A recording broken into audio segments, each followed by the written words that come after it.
Hello' everyone, আশা কৰোঁ তোমালোক সকলোৱে ভালে আছা। মই বিকাশ কলিতা তোমালোক সকলোকে পুনৰবাৰ স্বাগতম জনাইছোঁ জ্ঞানম টিউচনৰ এটা নতুন ভিডিঅ'লৈ। মই আজি তোমালোকৰ লগত আলোচনা কৰিম তোমালোকৰ ক্লাছ 9ৰ জেনেৰেল মেথছৰ চেপ্টাৰ নম্বৰ 5 অৰ্থাৎ ইউক্লিডৰ জ্যামিতিৰ পৰিচয়। এতিয়া এই চেপ্টাৰটোত বহুতে কৈ থাকে, ছাৰ এই চেপ্টাৰটো বহুত টান, আমি একো বুজি নাপাওঁ। কিন্তু মই কৈছোঁ যে এই চেপ্টাৰটো তোমালোকৰ গণিতৰ কিতাপখনৰ চেপ্টাৰবিলাকৰ ভিতৰত এটা অতি সহজ চেপ্টাৰ। তোমালোকে যদি ভালদৰে গুৰুত্ব দিয়া ইয়াৰ মেথছবিলাক অতি সহজতে কৰিব পাৰিবা। এই চেপ্টাৰটোৰ নামটোৱে কি হৈছে তোমালোকৰ এজন মহান বিজ্ঞানীৰ নামেৰে দিছে, আৰু সেই বিজ্ঞানীজন কোন আমাৰ ইউক্লিড। এতিয়া ইউক্লিডে কি কৰিছিল, ইউক্লিডে কিছুমান সূত্ৰ হওক কিছুমান সংজ্ঞা হওক কি কৰিছিল, তেওঁ এখন কিতাপত ধুনীয়াকৈ লিখি থৈ গৈছিল, আৰু এই সূত্ৰ হওক সংজ্ঞা হওক এইবিলাক কি হৈছে পিছত শুদ্ধ বুলি প্ৰমাণিত হৈ গৈ আছে, আৰু ইয়াৰে কিছু অংশ আমি এই চেপ্টাৰটোত আলোচনা কৰিম। তাৰ আগতে আমি প্ৰথমতে চাই লওঁ যে আমাৰ জ্যামিতি বহুত আগৰ পৰাই কি হৈ আছে, আৰম্ভণিৰ পৰাই আমাৰ ইউজ হৈ আছে, আৰু ক'তনো আমাৰ হিষ্ট্ৰীত আগতে জ্যামিতি কেনেকৈ ইউজ হৈছিল এই হিষ্ট্ৰীৰ বিষয়ে আমি কি কৰি লওঁ, প্ৰথমতে অলপমান জানি লওঁ।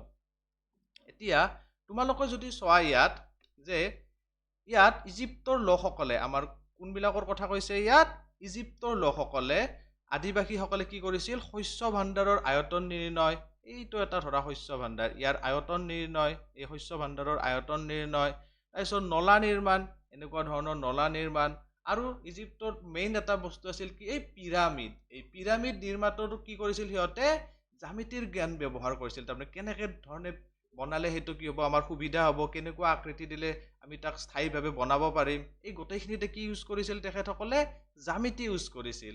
এতিয়া তোমালোকে যদি তলত চোৱা যে এই যদি মই পিৰামিডটো কাটি দিওঁ, কাটি দিলে এনেকুৱা টাইপৰ হ'ব বস্তুটো। এতিয়া তেওঁলোকে উপৰি অংশ কাটি পেলোৱা এটা পিৰামিডৰ আয়তন উলিওৱা নিৰ্ভুল সূত্ৰসমূহ জানিছিল। তাৰমানে আগতেতো আমাৰ পঢ়া শুনা নাছিল, একোৱেই কিতাপ নাছিল, একোৱেই নাছিল, কিন্তু তথাপি তেওঁলোকে কি জানিছিল যে পিৰামিড এটা যদি আমি ওপৰৰ পৰা কাটি দিওঁ, এই কাটি দিয়াৰ পিছত পিৰামিডটোৰ আয়তন আমি কেনেকৈ উলিয়াম। ভাবাচোন তোমালোকে, আজিকালি আমাৰ কিতাপ বা সূত্ৰ থকাৰ পিছতো আমি কৰিব নোৱাৰো, কিন্তু আগৰ দিনৰ মানুহে কি কৰিছিলে, ইজিপ্তৰ আদিবাসীসকলে গোটেই একো নাজানিছিলো আৰু জানিছিলো। তাৰমানে তেখেতসকলে পূৰ্বপুৰুষৰ পৰা শিকি আহিছিল যে এইটো বস্তুৰ আয়তন এনেকৈ উলিয়াব লাগে, এইটো বস্তু আমি এনেকৈ বনালে ভাল হ'ব। এইখিনি কোনে কৰিছিল, আমাৰ ইজিপ্তৰ আদিবাসীসকলে। এতিয়া তাৰপিছত যদি তোমালোকে চোৱা যে পিৰামিডৰ আমাৰ কি আছে, বিভিন্ন প্ৰকাৰ আছে। এতিয়া পিৰামিড বুলি ক'লে আমি কি বুজো, প্ৰথমতে যে পিৰামিড বুলি ক'লে আমাৰ কি হ'ব লাগিব, ইয়াৰ কাষ এইটো এটা কি হ'ব লাগিব, ত্ৰিভুজা আকৃতিত হ'ব লাগিব, মানে যিটো চাইডটো থাকে এইটো ওপৰ ফালে জোং হৈ থাকিব, আৰু এইখন কি থাকিব লাগিব, এনেকৈ ত্ৰিভুজা আকৃতিৰ। এতিয়া তলখন কি হ'ব পাৰে, ত্ৰিভুজো হ'ব পাৰে, বৰ্গও হ'ব পাৰে, বা কি হ'ব, 5টা বাহু থাকিব পাৰে, 4টা বাহু থাকিব পাৰে, 6টা বাহু থাকিব পাৰে, কিন্তু চাইডটো কি হ'ব লাগিব, ত্ৰিভুজাকৃতিৰ হ'ব লাগিব, আগটো কি হ'ব লাগিব, জোং টাইপৰ হ'ব লাগিব। এনেকুৱা টাইপৰ আমাৰ চিত্ৰবোৰক কি বুলি কওঁ, বিভিন্ন প্ৰকাৰৰ ইয়াত কি আছে আমাৰ পিৰামিড, এনেকুৱা টাইপৰ চিত্ৰবিলাকে কি হৈছে পিৰামিড। এতিয়া আমাৰ ভাৰত উপমহাদেশত প্ৰথমতে আমাৰ জ্যামিতিৰ ব্যৱহাৰ ক'ত পোৱা গৈছিলনো বাৰু।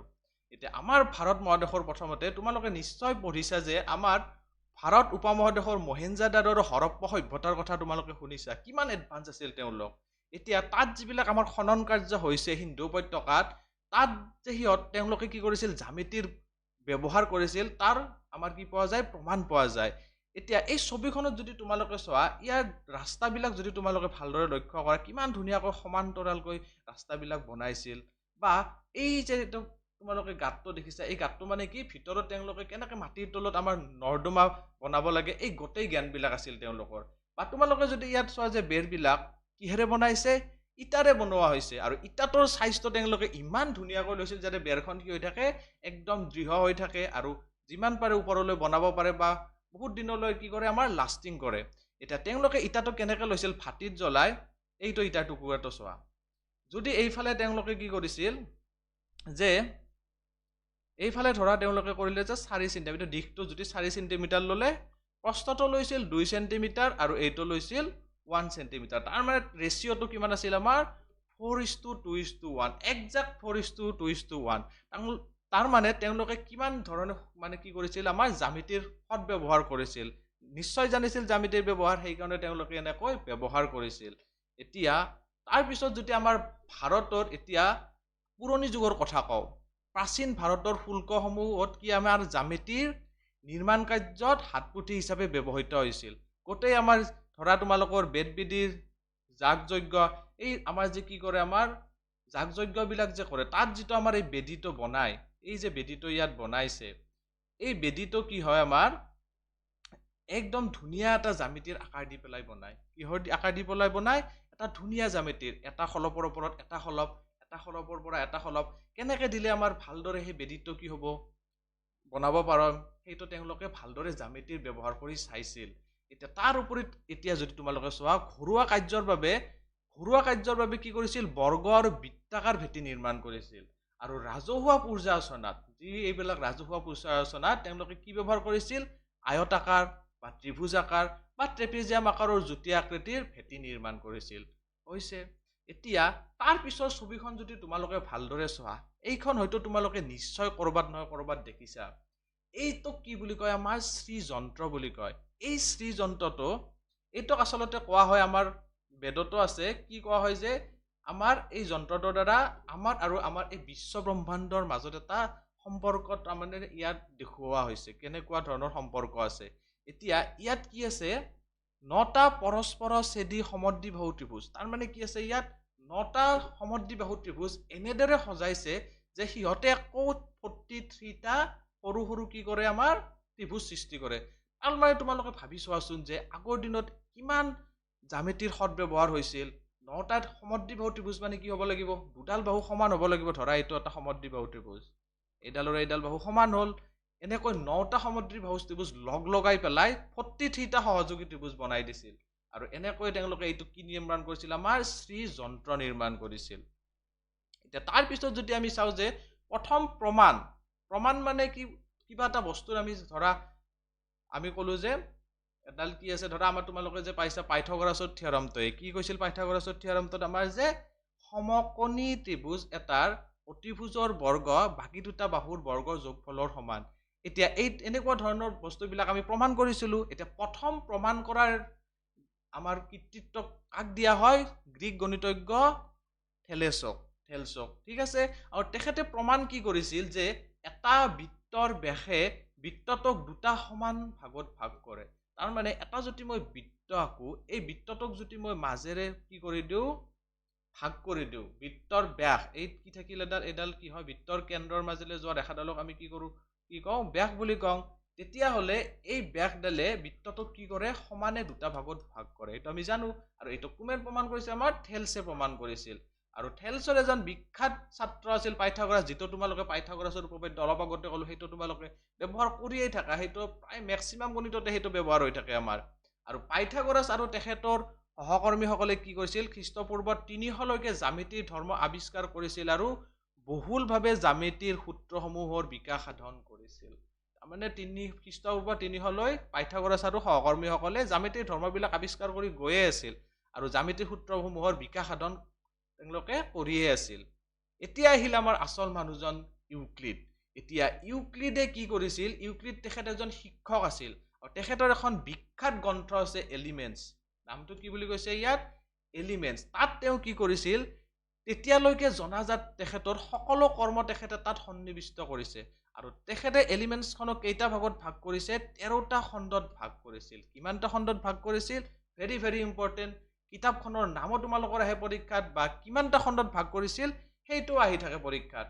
আমাৰ কিতাপখনৰ নাম হ'ল এলিমেণ্টছ, আৰু তাক তেওঁ কেইটা ভাগত ভাগ কৰিছিল? 13টা খণ্ডত আমাৰ ভাগ কৰিছিল। এতিয়া ইউক্লিডৰ এটা খণ্ডত আমাৰ কি দিয়া আছে? তেখেতৰ কিছুমান সংজ্ঞা দিয়া আছে, আৰু একদম সৰু সৰু সংজ্ঞা। তোমালোকে যদি ভালদৰে লক্ষ্য কৰা, কি হয়? একদমেই সৰু সৰু সংজ্ঞা, একদম সহজ, যিবিলাক কথা তোমালোকে আগৰ পৰা জানি আহিছা বা কৈয়ে আছা, কিন্তু সেইবিলাকে ইউক্লিডে কি কৈছিল? বহু পুৰণি আগতে লিখি থৈ গৈছিল, আৰু সেইবিলাকে এতিয়া কি হৈ যায় আছে? আমাৰ প্ৰমাণ হৈ যায় আছে। এতিয়া প্ৰথম সংজ্ঞাটোত ইউক্লিডে কি কৈছিলনো বাৰু? প্ৰথম সংজ্ঞাটোত ইউক্লিডে কি কৈছে? যে এটা বিন্দুৰ কোনো অংশ নাই। হ'ল, তাৰমানে ধৰা মই এনেকে এটা বিন্দু দিলো, সৰু বিন্দু এটাৰ কোনো অংশ নাই। মানে কি? বিন্দুটো ইমানেই সৰু যে বিন্দুটোক মই কি কৰিব নোৱাৰো? আৰু ভাগ কৰিব নোৱাৰো। ইমানেই সৰু, তাৰ কোনো আমি কি কৰিব নোৱাৰো? অংশ নাই বুলি কৈছে। হ'ল, তাৰপিছত আমাৰ কি কৈছে দ্বিতীয়টোত? যে এডাল ৰেখা হ'ল প্ৰস্থহীন দিশ। কি বুলি কৈছে আমাক? এডাল ৰেখা হ'ল প্ৰস্থহীন দিশ। ধৰা এডাল মই ৰেখা ড্ৰ কৰিলোঁ হ'ল, ইয়াত নিশ্চয় এটা দিশ আছে, দিশটোক আমি কিহেৰে বুজাইছিলোঁ? এলেৰে। কিন্তু আমি কম নেকি যে ইয়াত প্ৰস্থ আছে বুলি? নিশ্চয় নাই, কাৰণ এই ৰেখাডালৰ কি এটা আছে? অনলি এটা দিশ আছে। গতিকে এডাল ৰেখাক আমি কি বুলি ক'ব পাৰোঁ? প্ৰস্থহীন দিশ। এতিয়া যদি তোমালোকক এনেকৈ কোনোবাই সোধে যে বিন্দু বুলি ক'লে তোমালোকে কি বুজা? তোমালোকে উত্তৰ দিবা যে এটা বিন্দুৰ কোনো কি নাই? অংশ নাই। যদি সোধে যে ৰেখা বুলি ক'লে কি বুজা? আমি কি বুলি ক'ম? এডাল ৰেখা হ'ল প্ৰস্থহীন দিশ। এনেকে আমি উত্তৰ দিলে হৈ যাব। তাৰপিছত কি কৈছে যে ৰেখাৰ মূৰ দুটা হ'ল বিন্দু। ৰেখাৰ হয়, এইটো সঁচা কথা। কাৰণ ৰেখা এডাল যদি আমি ড্ৰ কৰোঁ, তাৰ মূৰ দুটা নিশ্চয় কি থাকিব? বিন্দু থাকিব। এইটো বিন্দুৰ পৰা এইটো বিন্দুলৈ এনেকে আমি কি কৰিব পাৰোঁ? এডাল ৰেখা ড্ৰ কৰিব পাৰোঁ। হ'ল। আৰু এনেকৈ যদি মই কি কৰোঁ? এটা এটাকৈ এনেকৈ যদি বিন্দু লগ লগাই যাওঁ, এডাল কিহৰ সৃষ্টি হ'ব বাৰু? ৰেখাৰ সৃষ্টি হ'ব। আৰু 4 নম্বৰটোত কি কৈছে আমাৰ? এডাল সৰল ৰেখা হ'ল এডাল ৰেখা যি তাৰ বিন্দুসমূহৰ সৈতে সমভাৱে বিৰাজমান। এই মই যে কথাটো ক'লো যে বিন্দুবিলাক যদি এনেকৈ লগ লাগি গৈ থাকে, আমাৰ কিহৰ সৃষ্টি হ'ব? ৰেখাৰ সৃষ্টি হ'ব। একদম সহজ বস্তু। তোমালোকে ভাবি আছা যে এইবিলাক ছাৰ আমিতো বহুত আগতেই পাইছোঁ, পালেও কি হয়? ইউক্লিডে এইবিলাক বহুত আগতেই উলিয়াইছিল। তাৰমানে যেতিয়ালৈকে আমাৰ কোনেও একো নাজানিছিলে তেতিয়াই কৈ থৈ গৈছে, আৰু এতিয়া এইবিলাক প্ৰমাণ হৈ গৈ আছে। গতিকে সেইবিলাক কথাকে আমাক কি দি আছে? ইউক্লিডে কিনো কৈছিল আমাক জানিবলৈ এই চেপ্টাৰটো দিছে। 5 নম্বৰটোত কি কৈছে? এখন পৃষ্ঠৰ মাথো দীঘ আৰু কি আছে? প্ৰস্থ আছে। ধৰা হ'ল এখন মই পৃষ্ঠ ইয়াত ড্ৰ কৰোঁ। মই এনেকৈ এখন পৃষ্ঠৰ কথাই ক'লোঁ। এই পৃষ্ঠখনৰ এটা কি থাকিব? নিশ্চয় এটা কি থাকিব? আমাৰ দিশ আছে। আৰু এইফালে এটা কি আছে? আমাৰ নিশ্চয় এটা প্ৰস্থ আছে। এখন পৃষ্ঠৰ দিশ আৰু প্ৰস্থ থাকে। আৰু এখন পৃষ্ঠৰ কাষবল হ'ল একোডাল ৰেখা। এই পৃষ্ঠখনৰ যদি মই কি কৰোঁ? এইফালৰ বিন্দু আৰু এইফালৰ বিন্দুটোলৈ এইডাল কি হ'ল? এডাল ৰেখা হৈ গ'ল, এডাল চিধা। এইফালৰ পৰা এইফালৰ এডাল কি হৈ গ'ল? ৰেখা হৈ গ'ল। গতিকে আমাক সেইটো কথাই কৈ আছে, এখন পৃষ্ঠৰ কাষবল হ'ল একোডাল ৰেখা। আৰু লাষ্ট আমাক 7টা দিয়া আছে ইয়াত। আমাক আৰু আছিল, কিন্তু আমাক তোমালোকৰ কিতাপত কিমানটা দিয়া আছে? ইয়াত 7টা দিয়া আছে। 7 নম্বৰটো কি কৈছে? এখন সমতল হ'ল এখন তল যি তাৰ সৰল ৰেখাবোৰৰ লগত সমভাৱে বিৰাজমান। একদম মনোযোগ দি শুনিবা, ইয়াত কি কৈছে? এখন সমতল বুলি কৈছে, আমাক বক্ৰতল বুলি কোৱা নাই। সমতল হ'ল এখন তল যি তাৰ সৰল ৰেখাবোৰৰ লগত সমভাৱে বিৰাজমান হৈ থাকে বা সমভাৱে বিৰাজমান। তাৰমানে যদি মই কি কৰোঁ? ইয়াত এই যে মই অলপ আগতে এই পৃষ্ঠখনৰ কথা ক'লোঁ, এইখন কি আছিল? আমাৰ পৃষ্ঠ। ইয়াৰ মাজত মই এনেকৈ যদি ৰেখাবিলাক, সৰল ৰেখাবিলাক টানিব পাৰোঁ, এনেকৈ যদি সৰল ৰেখাবিলাক টানি লগ লগাই পেলাই এনেকৈ থাকোঁ, তেতিয়াহ'লে কি হ'ব? সৰল ৰেখা যদি এনেকৈ টানি গোটেই ভৰ্তি কৰি দিব পাৰোঁ, গোটেই যদি সৰল ৰেখাই হৈ যায়, তেতিয়াহ'লে এই পৃষ্ঠখন কি হ'ব? এখন সমতল হ'ব। সমতল হ'ল এখন তল যি তাৰ সৰল ৰেখাবোৰৰ লগত সমভাৱে বিৰাজমান। তাৰমানে সৰল ৰেখাবোৰ মই এনেকৈ ভৰাই থাকিব পাৰোঁ। হৈ গ'ল। এইকেইটা আছিল আমাৰ কি? ইউক্লিডৰ সংজ্ঞা। এতিয়া আহিল আমাৰ মেইন এটা বস্তু, প্ৰত্যক্ষভাৱে চিৰসত্য বুলি কৈছে। এইটো মন দিবা তোমালোকে। এতিয়া ইয়াত কি কৈছে? যে প্ৰত্যক্ষভাৱে চিৰসত্য। প্ৰত্যক্ষভাৱে চিৰসত্যনো কি? এতিয়া মই ক'লো তোমালোকক মোৰ হাতত এটা কলম আছে, একদম সত্য কথা। এইটো কিবা প্ৰমাণ কৰিবৰ দৰকাৰ আছে নেকি? নাই। তোমালোকে দেখিছা যে মোৰ হাতত এটা কলম আছে, এইটো এটা কি? সত্য, চিৰসত্য কথা প্ৰত্যক্ষভাৱে। বা মই ক'লো যে পৃথিৱীত ইণ্ডিয়া নামৰ এখন দেশ আছে, সঁচা কথা এইটো একদম। গতিকে এইবিলাক এনেকুৱা ধৰণৰ আমাৰ বাক্যবিলাকক আমি কি বুলি ক'ম? প্ৰত্যক্ষভাৱে চিৰসত্য, যাৰ কোনো কি নাই? প্ৰমাণৰ দৰকাৰ নাই, আমি প্ৰমাণ কৰিব নালাগে। এনেকুৱা ধৰণক আমি কি বুলি ক'ম? প্ৰত্যক্ষভাৱে চিৰসত্য। আৰু এনেকুৱা ধৰণৰ কিছুমান উক্তি আমাৰ ইউক্লিডে লিখি থৈ গৈছিল, আৰু তেখেতে তাক দুটা ভাগত ভাগ কৰিছিল। কেইটা ভাগত ভাগ কৰিছিল? আমাৰ দুটা ভাগত ভাগ কৰিছিল। এটাক কৈছে তেখেতে স্বতঃসিদ্ধ। হ'ল এটা হ'ল আমাৰ কি? স্বতঃসিদ্ধ। আৰু এটা হ'ল আমাৰ স্বীকাৰ্য। এটা হ'ল স্বতঃসিদ্ধ আৰু এটা হ'ল স্বীকাৰ্য। এতিয়া স্বতঃসিদ্ধ আৰু স্বীকাৰ্যৰ মাজত পাৰ্থক্যটো কি? যে স্বতঃসিদ্ধ কি হয়? আমাৰ গণিতৰ কি হ'ব? আমাৰ গণিতৰ সকলো ক্ষেত্ৰতে ব্যৱহাৰ হয়। সকলো ক্ষেত্ৰতে হ'ল। স্বতঃসিদ্ধ কিহত হয় বুলি কৈছো মই? আমাৰ গণিতৰ সকলো ক্ষেত্ৰতে। এতিয়া এই স্বীকাৰ্য শব্দটো তোমালোকে আগতে নিশ্চয় পাইছা, ক্লাছ 8তো পাইছা। এইটো ক'ত থাকে? আমাৰ জ্যামিতিৰ যিবিলাক আমাৰ চেপ্টাৰ থাকে, এই জ্যামিতিৰ চেপ্টাৰবিলাকত তোমালোকে স্বীকাৰ্য শব্দটো নিশ্চয় পাই থাকা। গতিকে আমাৰ এই স্বীকাৰ্যটো ক'ত ব্যৱহাৰ হয়? অনলি জ্যামিতিৰ ক্ষেত্ৰত, জ্যামিতিৰ কিছুমান আমাৰ উক্তিৰ ক্ষেত্ৰত বা জ্যামিতিৰ ক্ষেত্ৰত ব্যৱহাৰ হয় এইবিলাক স্বীকাৰ্যবিলাক। হ'ল। গতিকে প্ৰত্যক্ষভাৱে চিৰসত্যক আমি কেইটা ভাগত ভাগ কৰিছিল আমাৰ ইউক্লিডে? এটা হ'ল স্বতঃসিদ্ধ, গণিতৰ সকলো ক্ষেত্ৰতে ইয়াৰ প্ৰয়োগ হয়। হ'ল এটা হ'ল স্বীকাৰ্য, অনলি ক'ত ইউজ হয়? এইটো জ্যামিতিৰ ক্ষেত্ৰত ইউজ হয়। এতিয়া প্ৰথমতে আমি ইউক্লিডৰ কিনো স্বতঃসিদ্ধ দিছিল আমি সেইকেইটা আলোচনা কৰিম।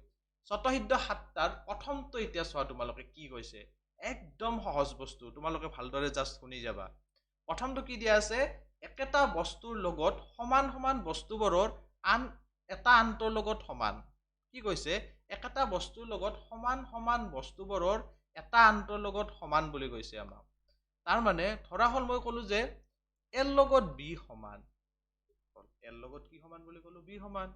আকৌ মই ক'লো যে এৰ লগত চি সমান, এৰ লগত কাই সমান? একেটা বস্তুৰ লগত সমান সমান বস্তুবোৰৰ এটা আনটোৰ লগত সমান। গতিকে একেটা বস্তু এ আছে, এৰ লগত বি সমান আৰু এৰ লগত কাই সমান? চিও সমান। তেতিয়া মই ক'ব পাৰিম যে বি আৰু চি টো কি হ'ব? সমান হ'ব। হ'ল একদম ইজি। তাৰপিছত কৈছে যে সমান সমান বস্তুৰ লগত একে সমান বস্তু যোগ কৰিলে যোগফলবোৰ সমান হয়। তাৰমানে ধৰা হ'ল মই ক'লো যে এইটোত মই কেনেকে ক'লো, ধৰা এ আৰু বি সমান। হ'ল যদি মই কি কৰোঁ এতিয়া, দুয়োফালে 2 যোগ কৰি দিওঁ, দুয়োফালে কি কৰি দিওঁ? মই 2 যোগ কৰি দিওঁ। ধৰা এইফালেও 2 যোগ কৰি দিলোঁ, বিৰ ফালেও 2 যোগ কৰি দিলোঁ, তেতিয়াও বস্তুটো কি হৈ থাকিব? এ আৰু বিটো এনেকৈ 2 যোগ কৰিলেও কি হ'ব? সমান হ'ব। এইবিলাক তোমালোকে পায়ে থাকা, জাষ্ট ইয়াত এটা লাইন আকাৰে লিখা আছে যে ইকুৱেল চিন আছে, আমি সমীকৰণ সমাধান কৰোঁতে পাইছিলোঁ দুয়োফালে যদি একে বস্তু যোগ কৰি দিওঁ কি হয়? সমান চিনটো সমান চিন হৈ থাকে। গতিকে একদম সহজ বস্তু। 3 নম্বৰটোত কি কৈছে আমাক? সমান সমান বস্তুৰ পৰা একে পৰিমাণ বিয়োগ কৰিলে। এইবাৰ কি কৈছে? বিয়োগ কৰি ল'ব গৈছে। তাৰ মানে ধৰা এ আৰু যদি বি সমান, যদি মই দুয়োফালে যদি কি কৰোঁ এইবাৰ 2 বিয়োগ কৰি দিওঁ, তেতিয়া হ'লেও কি হ'ব? আমাৰ সমান হৈ যাব। হ'ল।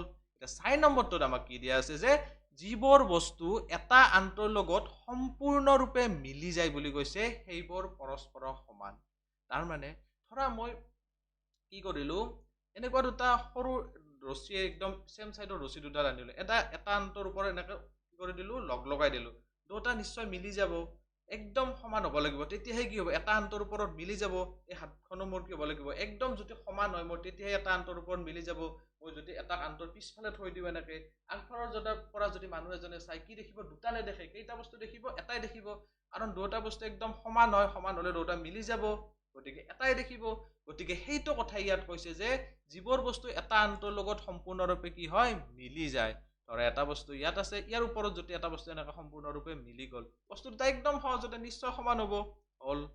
তাৰপিছত আমাক 5 নম্বৰটোত কি দিয়া আছে? সম্পূৰ্ণ বস্তু এটা তাৰ অংশতকৈ ডাঙৰ। তাৰ মানে ধৰা তোমালোকে বিভিন্ন ধৰণৰ বস্তু খাই থাকা। হ'ল পৰঠা এখনৰ কথাই ক'লো মই, এই পৰঠা এখন আমাৰ কি আছে? ইয়াত পৰঠা আছে। এই পৰঠাখনৰ পৰা এটা পাৰ্ট মই কাটি পেলাই কি দিলো? মোৰ লগ এটাক দিলো। এই পাৰ্টটো মই কাটিলো, লগ এজনক দিলো। দিয়াৰ পিছত এতিয়া এই গোটেই পৰঠাখন আমাৰ যে আছিলে, গোটেই পৰঠাখন মই ডাঙৰ বুলি ক'ম নে এই কাটি দিয়া সৰু পাৰ্টটোক মই ডাঙৰ বুলি ক'ম? নিশ্চয় গোটেই পৰঠাখন ডাঙৰ হ'ব। গতিকে এই লাইনটোত আমাক সেইটোৱে কোৱা আছে যে সম্পূৰ্ণ বস্তু এটা তাৰ অংশতকৈ কি হয়? সদায় ডাঙৰ হয়। হ'ল। তাৰপিছত কি দিয়া আছে? একে বস্তুৰ দুগুণবোৰ পৰস্পৰ সমান। একে বস্তুৰ দুগুণবোৰ, এটা বস্তুৰ দুগুণবোৰ পৰস্পৰ কি বুলি কৈছে? আমাক সমান বুলি কৈছে। তাৰ মানে মই এটা এক্সাম্পল দিওঁ তোমালোকক, যে ধৰা হ'ল বস্তু, যিকোনো বস্তু এটা, ধৰা মাছৰ কথাই ক'লো, এটা মাছ আছে 1 কেজি, আৰু এটা কাষৰ এটা মাছ আছে, সেইটো হ'ল 2 কেজি, ডাবুল হ'ল নে নহয়? হ'ল। এটা ৰৌ মাছ আছে, এইফালে এটা ধৰা হ'ল আমাৰ বাহু মাছ আছে। ৰৌ মাছটো 1 কেজি, বাহু মাছটো 2 কেজি হ'ল। গতিকে 1 কেজিত ডাবুল হৈ গ'ল আমাৰ বাহু মাছটো। আৰু ৰৌ মাছটোৰ এইফালে আৰু এটা মাছ আছে। কি মাছ আছে? ধৰা মোৰ কোনো গ্লাছ কাপ মাছে আছে, সেইটো 2 কেজি। তাৰমানে কি হ'ল? ৰৌ মাছটো 1 কেজি, গ্লাছ কাপটো 2 কেজি হ'ল, তাৰ ডাবুল হ'ল।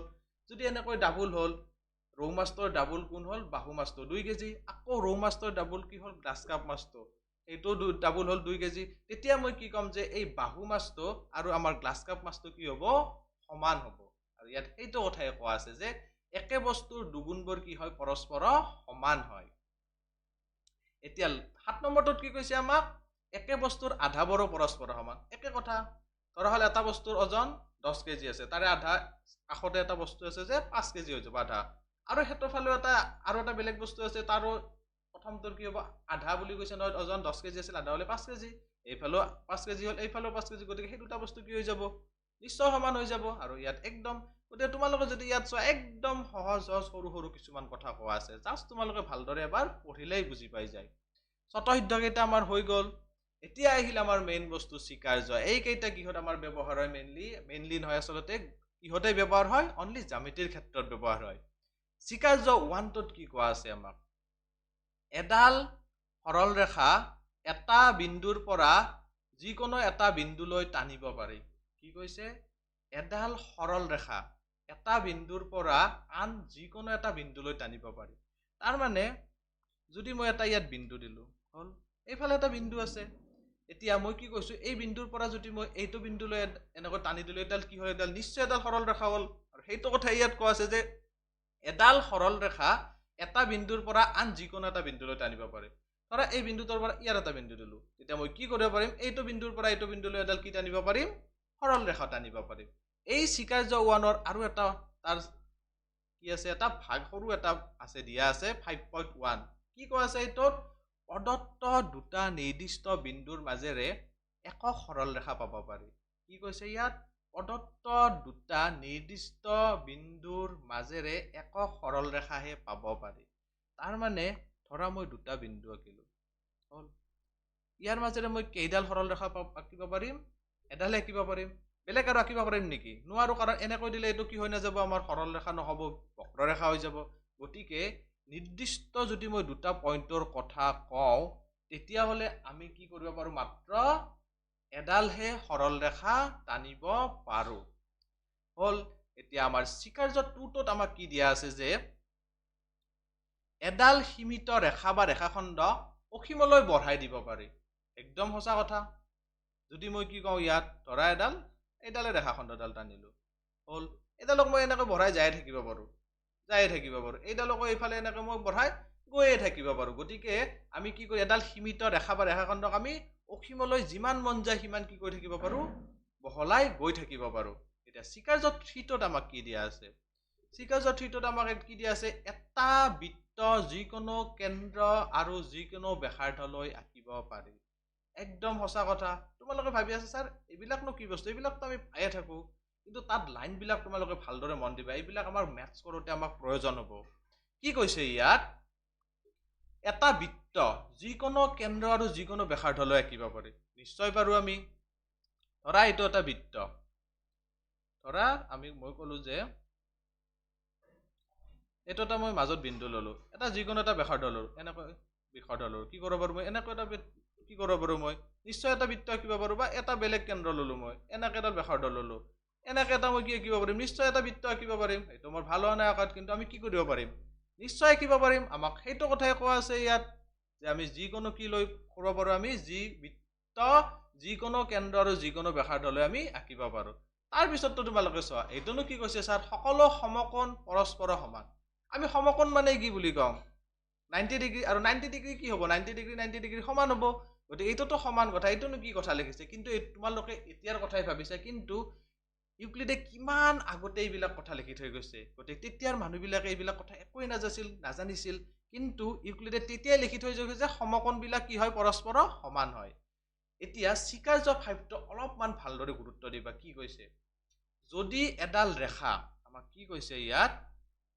যদি এডাল ৰেখা আন দুডাল ৰেখাৰ ওপৰত আপতিত হৈ সৃষ্টি কৰা একেফালৰ অন্তকোণ দুটা একেলগে দুই সমকোণতকৈ সৰু তেন্তে ৰেখা দুডাল অসীমভাৱে বঢ়াই দিলে যিফালৰ অন্তকোণৰ সমষ্টি দুই সমকোণতকৈ কম সেইফালে ৰেখা দুডাল কি হ'ব মিলিত হ'ব বুলি কৈছে তাৰ মানে তোমালোকে ইয়াত ভালদৰে মন দিবা ইয়াত চাবা এতিয়া ইয়াত যদি তোমালোকে চোৱা কি কৈছে ইয়াত যে এইফালে এডাল ৰেখা আছে এডাল ৰেখা হ'ল এডাল ৰেখা এই ৰেখাডালক কি কৰিছে আমাৰ বেলেগ এডাল ৰেখাই কাটিছে মাজেৰে কাটাৰ ফলত কি হৈছে ইয়াত অন্ত মানে কি হয় সদায় মনত ৰাখিবা অন্ত মানে ভিতৰ বহি মানে বাহিৰ এতিয়া এই ৰেখা দুডালৰ মাজত এই ৰেখাডালে কাটাৰ ফলত ভিতৰ ফালে কেইটা কোণৰ সৃষ্টি হৈছে আমাৰ এইটো এটা কোণ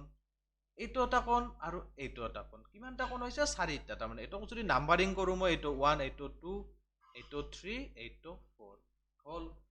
এতিয়া তোমালোকে যদি কি কৰা, অনুমান যন্ত্ৰৰ সহায়ত এই কোণবিলাক জোখা হ'ল। জুখিলে ধৰা 1 আৰু কাক মই যোগ কৰিব লাগে? 2ক যোগ কৰিব লাগে। আৰু এইফালে মই কাক যোগ কৰিব লাগে? 3 আৰু 4 একেফালৰ বুলি কৈছোঁ মই। এই ৰেখাডাল যে আছে ইয়াৰ একেফালে থকা কোণবিলাক আমি যোগ কৰিম। আৰু যোগ কৰি পেলাই যোনটোতে আমি কি পাম? 180তকৈ 2 সমকোণ মানে কি? এটা সমকোণত আমাৰ 90 ডিগ্ৰী, 2 সমকোণ মানে কিমান হ'ব? 180 ডিগ্ৰী। গতিকে এই দুটা কোণ যোগ কৰিলে যদি 180 ডিগ্ৰীতকৈ কম হয়, যোনফালে কম হয়, এইফালে বা এইফালে, এইফালে আমাৰ এই যিটো চিত্ৰ মই ড্ৰ কৰিছোঁ তাত কি হ'ব? আমাৰ এই 1 + 2ৰ ফালে কি হ'ব? কম হ'ব। যিফালে কম হয় সেইফালে এই যি দুডাল ৰেখা আছিল আমাৰ, এই যে ৰেখা আছিল এইডাল আৰু এইডাল, এই ৰেখাডালে নিশ্চয় ক'ৰবাত কি হ'ব? এনেকৈ গৈ থাকিলে ক'ৰবাত লগ লাগিব। তাৰমানে এই মাজত যে অন্তকোণ সৃষ্টি হয়, একেফালৰ অন্তকোণ দুটা যদি যোগ কৰোঁ আমি, যোগ কৰিলে যদি 180তকৈ যিটো ফালে কম হ'ব, ৰেখা দুডালে কি কৰিব আমাৰ? সেইটো ফালে কি হ'ব? লগ লাগিব আমাক। সেইটোৱে কোৱা আছে ইয়াত।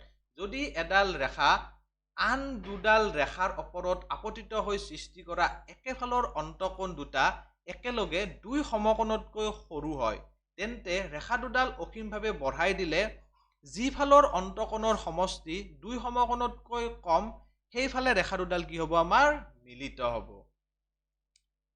এতিয়া তাৰ পিছত এটা ধুনীয়া উপপাদ্য এটা দিয়া আছে। এতিয়া উপপাদ্য মানেনো কি বুজে? ইয়াত এটা শব্দ আছে, তোমালোকে মন দিয়া যে ইয়াত কি এটা শব্দ আছে আমাৰ? উপপাদ্য। হ'ল। অলপ আগতে আমি দুটা শব্দ পালো যে, এটা হ'ল স্বতঃসিদ্ধ আৰু এটা কি আছিল আমাৰ? স্বীকাৰ্য। এই দুটা আমাৰ, এটা কি আছিল? স্বীকাৰ্য আৰু এটা কি আছিল আমাৰ? স্বতঃসিদ্ধ। হ'ল। স্বতঃসিদ্ধটো কি আছিল আমাৰ? গণিতৰ সকলো ক্ষেত্ৰতে ব্যৱহাৰ হয়। আৰু স্বীকাৰ্যটো আমাৰ কি হয়? জ্যামিতিৰ ক্ষেত্ৰত ব্যৱহাৰ হয়। এতিয়া জ্যামিতিৰ ক্ষেত্ৰতে আৰু এটা বস্তু ব্যৱহাৰ হয় যে আমাৰ উপপাদ্য। উপপাদ্যটো কি বস্তু? আমি স্বীকাৰ্যবোৰ এনেকুৱা বস্তু আছিল যিবিলাক আমাৰ কি হয়? আমাৰ প্ৰমাণ কৰাৰ দৰকাৰ নাই। এইটো বা চিৰসত্য কথা। কিন্তু উপপাদ্যবিলাক কি হ'ব লাগিব? আমি প্ৰমাণ কৰিব লাগিব। তাৰমানে ইয়াক কি হৈছে? আমাৰ প্ৰমাণ কৰাৰ প্ৰয়োজন আছে। তোমালোকে জ্যামিতিত উপপাদ্য পায়ে থাকিবা আৰু সেইবিলাক আমাৰ কি কৰিব লাগে? আচলতে প্ৰমাণ কৰিব লাগে। এতিয়া ইয়াত এটা উপপাদ্য দিয়া আছে, তোমালোকে মন কৰা। কি দিয়া আছে উপপাদ্যটো?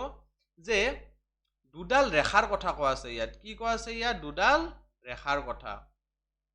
দুডাল নিৰ্দিষ্ট ৰেখা এটাতকৈ বেছি সাধাৰণ বিন্দু থাকিব নোৱাৰে। দুডাল নিৰ্দিষ্ট ৰেখাৰ এটাতকৈ বেছি কি থাকিব নোৱাৰে বুলি কৈছে? সাধাৰণ বিন্দু থাকিব নোৱাৰে বুলি কৈছে। তাৰমানে ইয়াত ধৰা মই এডাল ৰেখা ড্ৰ কৰিলোঁ। হ'ল। আৰু এডাল ৰেখা ধৰা ইয়াৰ মাজেৰে গ'ল। মাজেৰে গ'লে কেইটা বিন্দুত কাটিব? এতিয়া এটা বিন্দুত কাটিব। এতিয়া এই দুডাল ৰেখাই বেলেগ চিধাকৈ কি কথা কৈছে? আমাৰ নিৰ্দিষ্ট ৰেখাৰ কথা কৈছে। এই ৰেখাডাল এনেকৈ চিধাকৈ যাব, এইডালো চিধাকৈ যাব। সদায় কেইটা বিন্দুত কাটিব? আমাৰ এটা বিন্দুতে কাটিব। কিন্তু আমাক সেইটো কি কৰিব দিছে? এটাতকৈ বেছি সাধাৰণ বিন্দু থাকিব নোৱাৰে বুলি প্ৰমাণ কৰিব দিছে। এতিয়া যদি দুটা লগ লাগি যায়, সেইটোতো কথাটো বেলেগ হৈ যাব। যদি কি হৈ যায়? দুডাল ৰেখা লগ লাগি যায়, সেইকাৰণে দুডাল কি বুলি কৈছে? নিৰ্দিষ্ট বেলেগ বেলেগ ৰেখা বুলি কৈছে। হ'ল। আৰু যদি সমান্তৰাল হয়, তেতিয়াতো এটা বিন্দুটো কটাকটি নকৰে। কিন্তু সকলোতকৈ বেছি কিমানটা বিন্দুত কাটিব? এটাই। এটাতকৈ বেছি বিন্দুত কাটিব নোৱাৰে। সেইটোনো আমি কেনেকৈ প্ৰমাণ কৰিম? এতিয়া সেইটো প্ৰমাণ আমি কেনেকৈ কৰিম? আমি প্ৰথমতে ধৰি ল'ম যে ধৰা হ'ল এইডাল এডাল ৰেখা। ইয়াত মই কি কৰি ল'ম? দুটা বিন্দু পি কিউ আৰু ইয়াতো কি কৰি ল'ম? এই পি কিউ বিন্দু দুটাৰে সাধাৰণ বিন্দু বুলি দুটা বিন্দু বুলি ধৰি ল'ম। হ'ল। ধৰা প্ৰথম ৰেখাডালৰো কি আছে? দুটাৰে সাধাৰণ বিন্দু কি আছে? পি কিউ আছে। তাৰমানে প্ৰথম ৰেখাডালতো কি থাকিব আমাৰ? দুটা বিন্দু থাকিব পি কিউ, যিটো আমাৰ ছেকেণ্ড ৰেখাডালতো আমি পাম কিমান থাকিব? P Q. আৰু পিছত গৈ গৈ আমি কি বুলি পাম? এইটো অসত্য বুলি পাম, বা এইটো আমাৰ কি নহয়? আমাৰ যি আমাৰ প্ৰমাণ কৰিব গৈ আছো যে দুটা সাধাৰণ বিন্দু আছে বুলি ক'লো, সেইটো আমাৰ লগত নিমিলা হৈ যায়। সেইটো আমাৰ কি হ'ব? এটা উক্তিৰ আমাৰ বিৰোধিতা কৰিব। আৰু তেতিয়াই আমি ক'ম যে আমি লোৱাটো কি হয়? আমাৰ শুদ্ধ নহয়। গতিকে কি হ'ব? এটাতকৈ বেছি বিন্দু নাথাকিব। গতিকে এইটো আমি কেনেকৈ কৰিম? আমি কি কৰি ল'ম? প্ৰথমতে ধৰি ল'ম যে ধৰা হ'ল এল আৰু এম দুডাল বেলেগ বেলেগ ৰেখা। আমাক দুডাল নিৰ্দিষ্ট ৰেখা বুলি কৈছে নহয়। গতিকে মই কি কৰিছোঁ? এল আৰু এম দুডাল বেলেগ বেলেগ ৰেখা বুলি ধৰি লৈছোঁ। গতিকে মই কি প্ৰমাণ কৰিব লাগে? এল আৰু এমৰ এটা সাধাৰণ বিন্দু আছে বুলি আমি প্ৰমাণ কৰিব লাগে। হ'ল।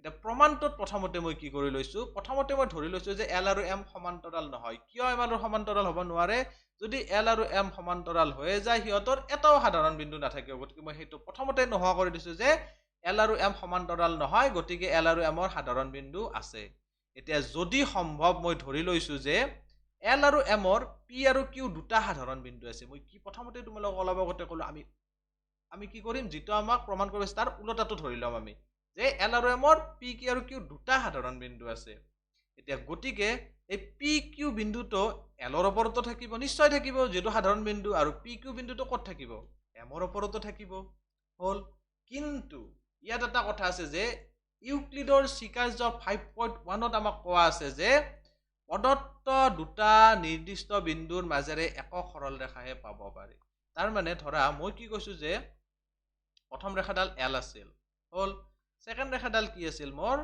এম আছিল এইডাল বিন্দুটো মই কি বুলি কৈছো দুটা বিন্দু পি আৰু কিউ আছে বুলি কৈছো এইডালতো মই দুটা বিন্দু কি আছে বুলি কৈছো পি আৰু কিউ আছে বুলি কৈছো কিন্তু ইউক্লিডে আমাক অলৰেডি কৈ থৈ গৈছে কি যে প্ৰদত্ত দুটা নিৰ্দিষ্ট বিন্দুৰ মাজেৰে এই দুটা বিন্দুৰ মাজেৰে আমি কিমানডাল সৰল ৰেখা পাব পাৰো এডালহে সৰল ৰেখা পাব পাৰো মাত্ৰ এডালহে পাব পাৰো আমি দুডাল পাব নোৱাৰো গতিকে এইটো স্বীকাৰ্য আমাৰ যেটো ধৰিছো সেইটো কি কৰিছে বিৰোধিতা কৰিছে গতিকে আমাৰ ধাৰণাটো কি হৈ গ'ল আমাৰ ভুল হৈ গ'ল গতিকে মই কি ক'ব পাৰো এতেকে দুডাল নিৰ্দিষ্ট ৰেখাৰ এটাতকৈ কি নাই আমাৰ বেছি সাধাৰণ বিন্দু থাকিব নোৱাৰে একদম সহজ উপপাদ্য এটো ভেৰি ভেৰি ইম্পৰ্টেন্ট এটো তোমালোকৰ কি হয় পৰীক্ষাত আহিও থাকে এতিয়া অনুশীলনী 5.1 ৰ প্ৰথমটো কোৱেশ্চনত কি দিয়া আছে আমি চাও এটা অনুশীলনী 5.1 ৰ প্ৰথমটো কোৱেশ্চনত আমাক দিয়া আছে তলৰ কোনবোৰ উক্তি সত্য আৰু কোনবোৰ অসত্য আমাক সুধিছে তাৰ পিছত আমাক কোৱা আছে তোমাৰ উত্তৰৰ সপক্ষে কাৰণ দেখুৱা আমাক কি দেখুৱাব দিছে আকৌ কাৰণো দেখুৱাব দিছে এটা প্ৰথমটোত কি দিয়া আছে আমাক প্ৰথমটোত কোৱা আছে যে এটা বিন্দুৰ মাজেৰে মাথো এডাল ৰেখাহে পাব পাৰি সত্য নে এইটো নিশ্চয় সত্য নহয় কাৰণ যদি মই এটা বিন্দু ইয়াত আঁকি লও তাৰ মাজেৰে মই কি কৰিব পাৰো এনেকৈ অসংখ্য মই কি কৰিব পাৰো এনেকৈ ৰেখা অংকন কৰিব পাৰো এটো সত্য হ'ব নোৱাৰে গতিকে মই এটো কি হল অসত্য কাৰণ কি হয় এটা নিৰ্দিষ্ট বিন্দুৰ মাজেৰে আমি কি কৰিব পাৰো অসীম সংখ্যক সৰল ৰেখা অংকন কৰিব পাৰো হল এটা দুই নম্বৰটোত কি দিয়া আছে আমাক যে দুটা বিন্দুৰ মাজেৰে অসীম সংখ্যক ৰেখা পাব পাৰি সত্য নে নহয় কাৰণ ইউক্লিডে আমাক কৈ গৈছে যে দুটা বিন্দুৰ মাজেৰে আমি কেইডাল ৰেখা আঁকিব পাৰো মাত্ৰ এডাল ৰেখাহে আঁকিব পাৰো এইটো ইউক্লিডৰ কোনটো স্বীকাৰ্যত কোৱা আছে আমাৰ 5.1 তোমালোকে স্বীকাৰ্যবিলাক কি কৰিবা সদায় নাম্বাৰিং ওয়াইজ মনত ৰাখিব চেষ্টা কৰিবা স্বীকাৰ্যই হওক স্বতঃসিদ্ধই হওক এটা কি কই এটো কি হয় আমাৰ অসত্য কাৰণ ইউক্লিডৰ স্বীকাৰ্য 5.1 অনুসৰি আমাৰ কি হয় প্ৰদত্ত দুটা নিৰ্দিষ্ট বিন্দুৰ মাজেৰে একক সৰল ৰেখাহে পাব পাৰি এটা তাৰ পিছত 3 নম্বৰটোত কি কৈছে যে এডাল সীমিত ৰেখাখণ্ডক অসীমভাৱে দুই মূৰে বৃদ্ধি কৰিব পাৰি এটা ইউক্লিডে কৈ গৈছে আমাক আমি অলপ আগতে পালো যে ইউক্লিডৰ 2 নং স্বীকাৰ্য মতে কি হয় এডাল আমি সীমিত ৰেখাক অসীমভাৱে যিমান মন যায় আমি সিমান কি কৰিব পাৰো বঢ়াই যাব পাৰো গতিকে এইটো কি হল আমাৰ সত্য হল তাৰ পিছতটো আমাক কিমান কি কোৱা আছে যদি দুটা বৃত্ত সমান তেন্তে সিহঁতৰ ব্যাসাৰ্ধও সমান একদম সঁচা কথা যদি মই এটা বৃত্ত এনেকৈ এটা বৃত্তৰ লগত ওপৰত মিলাই দিলো সমান মানে কি হ'ব লাগে দুটা একদম সমান হ'ব লাগে যদি এটা মিলাই দিলো তেতিয়া হলে কি হ'ব প্ৰথমটোৰ ব্যাসাৰ্ধ যিমান হয় দ্বিতীয়টোৰ ব্যাসাৰ্ধ নিশ্চয় সমান হ'ব নহলে দুটা এটাৰ ওপৰত মিলি কি হ'ব নাযাবয়ে গতিকে যদি দুটা বৃত্ত সমান হয় সিহঁতৰ কি হ'ব ব্যাসাৰ্ধ আমাৰ সমান হ'ব সত্য কাৰণ যদি দুটা বৃত্ত সমান হোৱাৰ অৰ্থ হৈছে যে সিহঁত এটা আন্তৰ ওপৰত সম্পূৰ্ণৰূপে কি যাব লাগিব মিলি যাব লাগিব গতিকে সিহঁতৰ কেন্দ্ৰৰ পৰিধি মিলি যোৱাৰ বাবে ব্যাসাৰ্ধ কি হ'ব আমাৰ সমান হ'ব তাৰ পিছত 5 নম্বৰটোত কি কৈছে আমাক চিত্ৰত দিয়া আছে যে এই এবি ডাল আমাৰ পি কিউ ডালৰ লগত সমান হল আকৌ কোৱা আছে যে আমাক পি কিউ ডাল এই এক্স ওয়াই লগত সমান হল গতিকে আমি কি ক'ব পাৰো AB P Q X Y ইয়াতো পি কিউ আছে ইয়াতো পি কিউ আছে গতিকে এবি টো কাৰ সমান হ'ব আমাৰ এক্স ওয়াই আৰু এইটো ক'ত কোৱা আছে আমাৰ ইউক্লিডৰ স্বতঃসিদ্ধ নম্বৰ 1ত আমাক ধুনীয়াকৈ লিখা আছে তাত হৈ গ'ল এতিয়া কোৱেশ্চন নম্বৰ 2 ত আমাক কি দিয়া আছে আমি হেটো চাও কোৱেশ্চন নম্বৰ 2 ত আমাক কি কোৱা আছে যে তলৰ প্ৰতিটো পদৰ সংজ্ঞা দিয়া তাত কিবা আন পদ আছে নেকি যাৰ প্ৰথমে সংজ্ঞা দিয়াৰ প্ৰয়োজন এটো সুধিছে হেইবোৰ কি আৰু তুমি কেনেকৈ হেইবোৰ সংজ্ঞা দিবা হয় তাৰ মানে কি সুধিছে আমাক কেইটামান ইয়া দিয়া আছে তাৰ সংজ্ঞা দিব দিয়া আছে আৰু এই সংজ্ঞাটো দিয়াৰ আগতে আমি কিবা আৰু তাত থকা কিছুমান শব্দৰ আৰু সংজ্ঞা আমি আগতে জানিব লাগিব নেকি? সেইটো জানিলে আমি সেইটোৰ সংজ্ঞা জানিব পাৰিম। সেইকেইটাৰো আমাক কি দিব দিছে? আকৌ সংজ্ঞা দিব দিছে। প্ৰথমটো কি আছে ইয়াত আমাৰ? সমান্তৰাল ৰেখা। সমান্তৰাল ৰেখা মানে জানো আমি, সমান্তৰাল ৰেখাই হৈছে এনে কিছুমান ৰেখা যিবোৰ কেতিয়াও কি নহয়, কোনো বিন্দুত ছেদ নকৰে। এইটো জানাৰ আগতে আমি ইয়াত কি জানিব লাগিব? এতিয়া আমি ইয়াত জানিব লাগিব এতিয়া যে ৰেখা কি বস্তু হ'ল, বিন্দু কি বস্তু, ছেদ কি বস্তু, এইবিলাক জানিব লাগিব। গতিকে ৰেখা মানে কি হ'ল? এডাল ৰেখা হ'ল প্ৰস্থহীন দিশ, এইটো আমাক ইউক্লিডে কৈ গৈছে। আৰু বিন্দুটো আমাক কৈ গৈছে যে এটা বিন্দুৰ কোনো কি নাই? অংশ নাই। আমাক ইউক্লিডে কৈ গৈছে, আমি সেনেকৈ লিখি দিছো। আৰু ছেদ কৰা মানে কি? ছেদ কৰা মানে এটা কি থাকিব লাগিব? এটা সাধাৰণ বিন্দু থাকিব লাগিব। হ'ল। তাৰপিছত আমাৰ কি আছে? লম্ব ৰেখা। লম্ব ৰেখা মানে আমাৰ কি হয়? লম্ব ৰেখা মানে হ'ল দুডাল সৰল ৰেখাই পৰস্পৰক ছেদ কৰোঁতে উৎপন্ন হোৱা কোণবোৰ যদি সমকোণ হয়, তেন্তে এডাল ৰেখাক আনডালৰ কি বুলি কওঁ? আমি লম্ব ৰেখা বুলি কওঁ। হ'ল। কি তাৰমানে? যদি দুডাল ৰেখা আমাৰ এইফালে যদি মই ড্ৰ কৰোঁ যে এডাল ৰেখা এডাল ৰেখাৰ ওপৰত কেতিয়া লম্ব হ'ব? যদি ইহঁতৰ মাজৰ কোণটো কিমান হয়, কটাকটি কৰা কোণটো 90 ডিগ্ৰী, এইফালেও 90 ডিগ্ৰী, এইফালেও 90 ডিগ্ৰী। গতিকে ইয়াত আমি কি জানিব লাগিব? ইয়াতো আমি ৰেখা জানিব লাগিব। ইয়াতো কি আছে আমাৰ? ছেদ শব্দটো আছে, এইটো আগতে জানিব লাগিব লম্ব ৰেখাৰ জনাৰ আগতে। গতিকে ৰেখা মানে অলপ আগতে ক'লোৱে মই, প্ৰস্থহীন দিশ। ছেদ কৰা মানেও ক'লো যে এটা কি থাকিব লাগিব? সাধাৰণ বিন্দু। এতিয়া 3 নম্বৰটোত আমাক কি দিয়া আছে? ৰেখাখণ্ড। ৰেখাখণ্ড মানে কি ক'ম এতিয়া মই? দুটা প্ৰান্তবিন্দু থকা ৰেখাৰ এটা অংশক ৰেখাখণ্ড বোলে। তাৰমানে এইডাল ৰেখা ধৰা। ইয়াৰ পৰা মই এটা কি কৰিলো? অংশ কাটি আনিলো। ইয়াৰ পৰা কি কৰিলো? এইখিনি ইয়াত কাটি আনিলো। হ'ল। দুটা ইয়াৰ কি থাকিল? এইফালে এটা বিন্দু থাকিল, প্ৰান্ত মানে শেষৰ বিন্দু এটা এটা থাকিল। আৰু এই অংশটোকে আমি কি বুলি ক'ম? ৰেখাখণ্ড বুলি ক'ম। ইয়াতো কি আছে? তোমালোকৰ এটা বিন্দু আছে, এটা কি আছে? ৰেখা আছে। গতিকে এই দুটাৰ আমাৰ কি দিব লাগিব? সংজ্ঞাটো দি দিব লাগিব। এটা বিন্দুৰ কোনো অংশ নাই, এডাল ৰেখা হ'ল প্ৰস্থহীন দিশ। এইটো 4 নম্বৰটোত কি আছে? আমাক এটা বৃত্তৰ ব্যাসাৰ্ধ আছে। কি আছিল ব্যাসাৰ্ধ? এটা বৃত্তৰ কেন্দ্ৰৰ পৰা পৰিধিৰ যিকোনো বিন্দুলৈ টনা ৰেখাখণ্ডক আমি বৃত্তৰ কি বুলি কৈছিলো? ব্যাসাৰ্ধ। তাৰ মানে ধৰা হ'ল এইটো এটা কি? বৃত্ত। এইটো বৃত্তৰ আমি কি বুলি কওঁ? মাজৰটো কেন্দ্ৰ। এই কেন্দ্ৰৰ পৰা এইখিনি কি বুলি কওঁ? আমি পৰিধি। কেন্দ্ৰৰ পৰা পৰিধিলৈ টনা এই ৰেখাডালকে আমি কি বুলি কৈছিলো? বৃত্তৰ ব্যাসাৰ্ধ। এতিয়া বৃত্তৰ ব্যাসাৰ্ধ জনাৰ আগতে আমি কি জানিব লাগিব? বৃত্ত জানিব লাগিব। হ'ল। কেন্দ্ৰ শব্দটোও জানিব লাগিব আমি। আকৌ বিন্দু শব্দটোও জানিব লাগিব। এতিয়া বৃত্ত মানে কি? এখন সমতলত থকা এটা নিৰ্দিষ্ট বিন্দুৰ পৰা সমান দূৰত্বত থকা বিন্দুবোৰৰ সমষ্টিক বৃত্ত বোলে। তাৰমানে এই মাজৰ কেন্দ্ৰটোৰ পৰা এই ব্যাসাৰ্ধ এই গোটেইবিলাকৰ কি হয়? সমান দূৰত্বত থাকে। এই সমান দূৰত্বত আমি যে আঁকিছো, ধৰা এনেকে সমান দূৰত্বত এইটো বিন্দুৰ পৰা সমান দূৰত্বত এনেকে বিন্দু আঁকি গলো মই। এনেকে আঁকি গলো, তেতিয়াই কি হ'ব? এটা বৃত্তৰ সৃষ্টি হ'ব। হ'ল। কেন্দ্ৰ মানে কি? বৃত্তৰ ভিতৰত থকা যিটো নিৰ্দিষ্ট স্থিৰ বিন্দুৰ পৰা বৃত্তৰ পৰিধিৰ ওপৰত থকা প্ৰতিটো বিন্দুৰ দূৰত্ব সমান হয়। হয়, এই কেন্দ্ৰৰ পৰা কি হয়? এই পৰিধিটো যে আছে তাৰ প্ৰতিটোৰ কি হ'ব? আমাৰ বিন্দুৰ দূৰত্ব কি হ'ব? একে হ'ব। গতিকে ইয়াকে আমি কি বুলি কওঁ? বৃত্তৰ কেন্দ্ৰ বুলি কম। আকৌ এটা কি জানিব লাগিব? বিন্দু। বিন্দুটো কি? এটা বিন্দুৰ কি নাই? কোনো অংশ নাই, এইটো আমি পায়ে থাকো। তাৰপিছত আমাৰ লাষ্টতটো কি আছে? আমাৰ বৰ্গ। বৰ্গ মানে কি? যি চতুৰ্ভুজ। বৰ্গ মানে কি আছিল আমাৰ? চাৰিটা বাহুৰে আগুৰা। সৰি, এইটো নহয়। বৰ্গ মানে কি আছিল আমাৰ? চাৰিটা বাহুৰে আগুৰা। কি হ'ব লাগিব? সমান হ'ব লাগিব। চাৰিটা বাহুৰে আগুৰা, এনেকুৱা চাৰিওটা বাহু কি হ'ব লাগিব আমাৰ? ধৰা এইটো বাহু, এইটো বাহু, এইটো বাহু, এইটো বাহু কি হ'ব? সমান হ'ব। আটাইকেইটা বাহু কি হ'ব লাগিব? সমান। আৰু এই কোণবিলাক সদায় কিমান হ'ব লাগিব? গোটেইবিলাক 90 ডিগ্ৰী হ'ব লাগিব। এইটো 90 হ'ব লাগিব, এইটো 90 হ'ব লাগিব। তেতিয়া আমি তাক কি বুলি কওঁ? বৰ্গ বুলি কওঁ। বৰ্গ বুলি জনাৰ আগতে আমাক কি জানিব লাগিব? চতুৰ্ভুজ। চতুৰ্ভুজ মানে কি?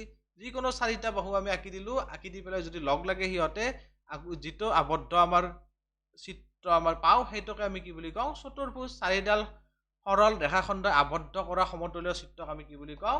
চতুৰ্ভুজ বুলি কওঁ। ইয়াৰ পিছৰ মেথছবিলাক আমি নেক্সট ক্লাছত আলোচনা কৰি গৈ থাকিম। তোমালোকে যদি আমাৰ জেনেৰেল মেথছৰ সম্পূৰ্ণ কোৰ্চটো ল'ব বিচৰা, তেতিয়াহ'লে তোমালোকে প্লে ষ্টৰত গৈ পেলাই জ্ঞানম টিউচন এপটো ডাউনলোড কৰি ল'বা আৰু তাত গৈ পেলাই কোৰ্চটোত কি হৈ ল'বা? এনৰোল হৈ ল'বা। মাত্ৰ 999 টকাতে আমাৰ মেথছৰ কোৰ্চটোৱে হওক বা আমাৰ জেনেৰেল সায়েন্সৰ কোৰ্চটোৱে হওক কি হৈ আছে? এভেইলেবল হৈ আছে। গতিকে আজি আমি ভিডিঅ'টো ইমানতে সমাপ্ত কৰোঁ। ধন্যবাদ।